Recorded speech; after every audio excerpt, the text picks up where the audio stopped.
Hello everyone, welcome back to practice mock. So guys, I hope आप सबकी preparation बहुत अच्छी चल रही होगी। तो दोस्तों, आज हम इस वीडियो में एक वैकेंसी को लेकर डिस्कस करने वाले हैं जो कि निकाली गई है एचपीएससी की तरफ से।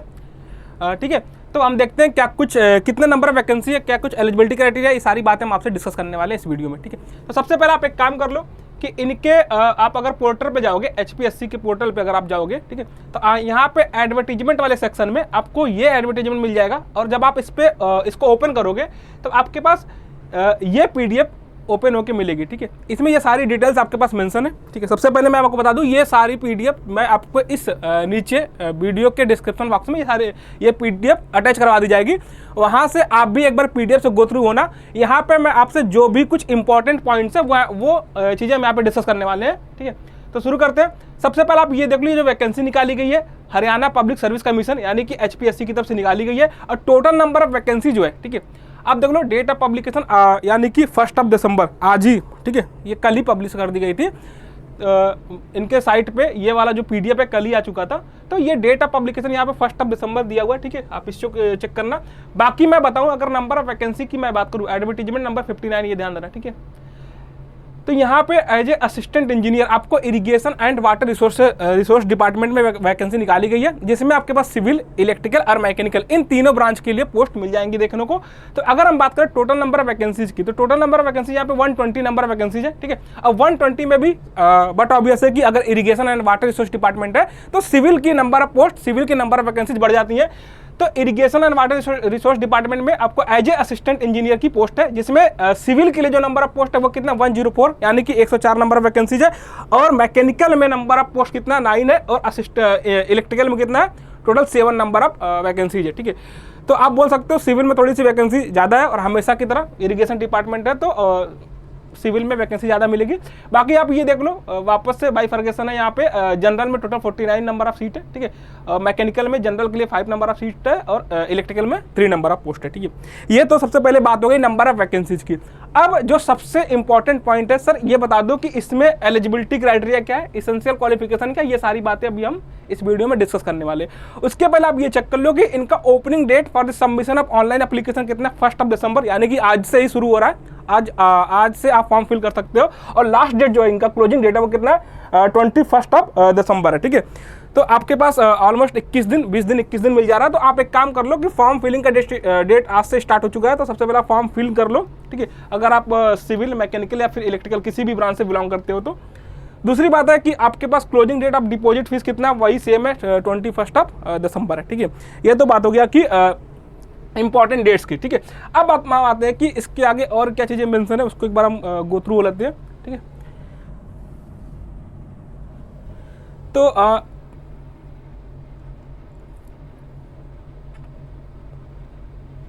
आप ये चीज़ें चेक करना। ठीक है, ये सारी चीज़ें किस तरीके से आपको फॉर्म फिल करना है, ये चीज़ें आप वहाँ पे चेक कर लेना। ठीक है, ये सिंपल सी बातें हैं, इसमें कुछ ज़्यादा बताने को नहीं। जो मेन चीज़ है मैं उस पर फोकस करता हूँ, इंपॉर्टेंट पॉइंट्स पे जिसमें आपको डाउट हो सकता है। ठीक है, मैंने डेट बता दी है, जितने भी इंपॉर्टेंट डेट्स हैं पहले डिस्कस हो गया। Candidate to ensure their eligibility for the post. ठीक है, आप ये देखना। ठीक है, सिंपल सी बात है, असिस्टेंट इंजीनियर की पोस्ट है तो एलिजिबिलिटी क्राइटेरिया क्या है, सारे एग्जाम्स की तरह इनकी भी जो एलिजिबिलिटी क्राइटेरिया है, क्योंकि असिस्टेंट इंजीनियर की पोस्ट है तो आपके पास ग्रेजुएशन होना चाहिए। ठीक है, बीई या बीटेक, तो बीई या बीटेक होना चाहिए आपका जो भी ब्रांच है। ठीक है, उस बेसिस पे। बाकी अगर हम और बात करें हाउ टू अप्लाई, ये तो ठीक है, सिंपल बात, आप चेक करना किस तरीके से फॉर्म को फिल करना है। ठीक है, आप आओ सीधे इस नंबर पे, देखो यहाँ पे टोटल 120 नंबर ऑफ पोस्ट है। ठीक है, ये वापस से सेम बात वही मेंशन है। आप आओ सीधे आप यहाँ पे आ जाओ। ये देखो वापस से बाइफर्केशन है कि कितने नंबर ऑफ पोस्ट किसके लिए, जनरल के लिए 49 नंबर ऑफ पोस्ट है। ठीक है, ये सारी बातें आप एक बार चेक करना। तो टोटल नंबर ऑफ जो नंबर ऑफ पोस्ट है उसमें जैसे यहाँ पे क्या है, SC of Haryana 26 number of post है, जिसमें 5 इंक्लूडिंग बैकलॉग, कुछ पुरानी वैकेंसीज बची रही होंगी, उसको यहाँ पे इंक्लूड करके 26 नंबर ऑफ पोस्ट निकाली गई है। तो आपको इस पे ज़्यादा ध्यान नहीं दो, टोटल नंबर ऑफ पोस्ट 104 है। बाकी जनरल में 49 है, एससी में कितना 26 नंबर ऑफ पोस्ट है, बीसीए और बीसीबी में कितना 12 और 6 नंबर ऑफ पोस्ट है, और ईडब्ल्यूएस में कितना 11 नंबर ऑफ पोस्ट है। ठीक है, ये किसका, ये सिविल की बात हो गई। ठीक है, इसी तरीके से आप आगे भी चेक कर सकते हो। मैकेनिकल का हो गया यहाँ पे। ठीक है, इलेक्ट्रिकल का हो गया। आप जो सबसे इंपॉर्टेंट पॉइंट हम इस पे आते हैं कि इनका इसेंशियल क्वालिफिकेशन क्या है। ठीक है, और किस तरीके से ये एग्जाम कंडक्ट करवाएंगे, किस बेसिस पे मेरिट लिस्ट बनना है। तो सबसे पहले मैंने आपको बताया कि जो चूंकि असिस्टेंट इंजीनियर का पोस्ट है, तो बट ऑब्वियस है कि जो बीई एंड बीटेक आपका जो ग्रेजुएशन क्या होना चाहिए, कंप्लीट होना चाहिए। तो आपका बीई या बीटेक आपका रिस्पेक्टिव ब्रांच में आपका ग्रेजुएशन कंप्लीट होना चाहिए। दूसरा और एक पॉइंट है कि हिंदी या संस्कृत अप टू मैट्रिक और हायर एजुकेशन लेवल, ठीक है। एक तो आपका ग्रेजुएशन कंप्लीट होना चाहिए, दूसरा आपके पास जो 10th और 12th में या तो आपके पास हिंदी होना चाहिए एक सब्जेक्ट, या तो आपके पास संस्कृत होना चाहिए एक सब्जेक्ट, ठीक है। तो इससे ये क्लियर हो जाता है कि यहाँ पे अदर स्टेट के स्टूडेंट भी अलाउड है, ठीक है। हरियाणा के साथ साथ जो अदर स्टेट्स के स्टूडेंट वो भी यहाँ पे अप्लीकेबल हैं, बट ध्यान ये देना है कि उनका 10th या फिर 12th में क्या होना चाहिए, हिंदी या फिर संस्कृत एक सब्जेक्ट होना चाहिए, ठीक है। तो इससे ये हो गया कि आप अपने देख लो जो भी हरियाणा का near by state like UP हो गया, बिहार हो गया, एमपी हो गया, इन सारे स्टेट में अगर आप देखोगे तो इनके जो बोर्ड्स एग्जाम होते हैं उसमें हिंदी या संस्कृत एक सब्जेक्ट एज ए मतलब बोल सकते कंपलसरी सब्जेक्ट ऐसे होता है कि हिंदी या संस्कृत, ठीक है। तो उनके लिए आप बोल सकते हो कि ये हो गया अदर स्टेट वालों के लिए भी, क्या अदर स्टेट वाले भी इसमें एलिजिबल है। बस ये देखना होगा कि आपके पास हिंदी या संस्कृत एक सब्जेक्ट होना चाहिए 10th या 12th में, ठीक है। इसके बाद इनके किस तरीके से आपके पास जो एग्जाम्स होने हैं, मेरिट लिस्ट बने, वो किस बेसिस बनेंगे वो यहाँ पे मेंशन है, ठीक है। तो in the event of number of application being large, commission will adopt short listing criteria to restrict the number of candidate to be called for the interview to a reasonable number. देखो बात ये है ना कि यहाँ पे क्या है, इनके हरियाणा के आप किसी भी एग्जाम, इनके प्रीवियस एग्जाम को भी अगर आप फॉलो करोगे तो आपको एक चीज़ दिखेगा, इनका जो एलिजिबिलिटी क्राइटेरिया ये मेंशन करते हैं कि अगर नंबर ऑफ स्टूडेंट जितने नंबर ऑफ पोस्ट है उससे ज़्यादा अप्लाई किए, ठीक है। और ये बट ऑब्वियस है कि आप देखोगे हर एग्जाम में नंबर ऑफ स्टूडेंट तो ज़्यादा ही अप्लाई करते हैं। तो किस तरीके से मेरिट लिस्ट बननी है, इन्होंने 4-5 क्राइटेरिया दे रखा है, बट लास्ट में होता यही एक चीज़ है कि इनका हर एग्जाम में ये भी बाकी स्टेट की तरह एक प्रीलिम्स एग्जाम करवाएंगे, फिर मेंस एग्जाम करवाएंगे, उसके बाद इंटरव्यू। ऊपर तो पहले ही मेंशन है कि इंटरव्यू तो होना ही है, ठीक है। तो इनके बाकी हर एग्जाम की तरफ प्रीलिम्स, मेंस और इंटरव्यू होता है।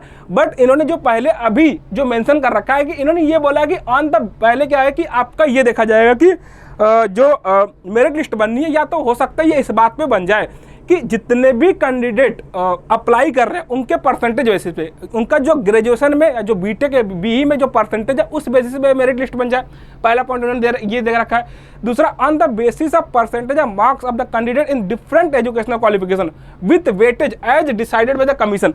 दूसरा बात इन्होंने ये बोलना है कि हो सकता है कि आपका केवल ग्रेजुएशन का मार्क्स ना देखा जाए, ग्रेजुएशन के साथ साथ 10th और 12th का भी मार्क्स देखा जाए और उनको एक अलग अलग वेटेज असाइन कर दिया जाए, जो कि ये कमीशन डिसाइड करेगा कि कितने वेटेज किसको देना है, 10th को कितना वेटेज देना है, 12th को कितना वेटेज देना है, या फिर ग्रेजुएशन को कितना वेटेज देना है। तो ओवरऑल आप बोल सकते हो कि इनके पहले और दूसरे पॉइंट में ये मेंशन है कि आपको परसेंटेज बेसिस पे ये मेरिट लिस्ट तैयार करेंगे, ठीक है।